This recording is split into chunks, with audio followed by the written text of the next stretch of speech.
đi máy bay mà, máy bay hết rồi. Có cay không? Kem, kem, kem. Kem. Cái quà nào là chỉ để sợ theo cảnh vào cái đầu rơi. Chủ cái đấy nó chả có cái chả ra. Bây giờ cha nó bơm dầu cả. Mày bây giờ chụp nếu mà chụp ngày qua lên này có đâu. Cảnh quá nhiều được.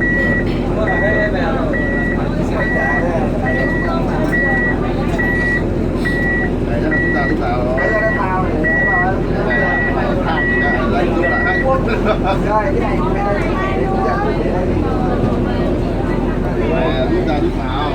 Lúc nào thôi cho ngồi đây vậy, chả ngồi đây lại ngồi vậy.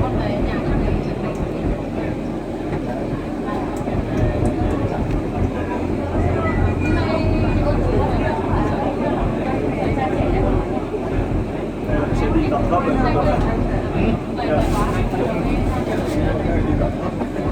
Vượt 10 lên tầm cao ơi, trên mây, trên mây mây tốt thì nó vượt 10.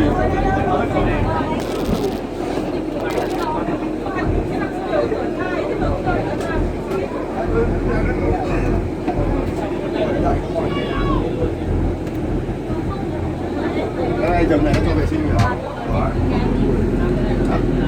Cái này dòng này cho vệ sinh rồi. Thoải mái không? Đi lên Việt Nam lên lại chứ.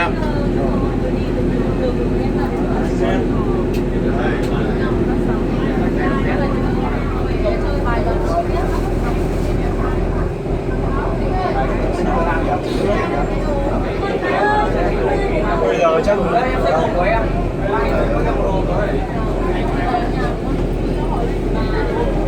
cho cái ô này ô to nó cho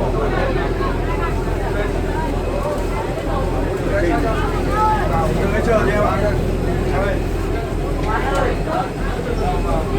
Anh em gì